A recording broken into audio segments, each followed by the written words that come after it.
Well, taking you live down to Austin this morning, lawmakers could redraw political maps that decide who represents you in Washington.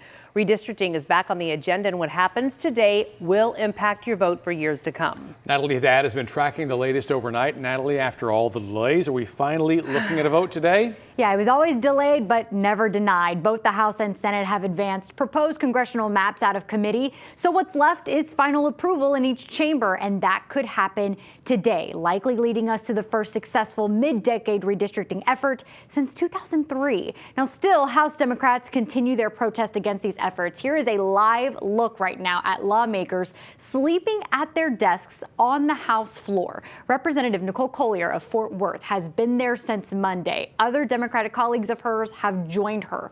Now, since Monday, returning Democrats were required to sign an agreement for a DPS escort before leaving the Capitol. This was a measure meant to ensure that they wouldn't leave the state again. Collier refused to sign this agreement, so in the House chamber, she remains. Now, outside, protesters are calling for her release, claiming she is being held against her will.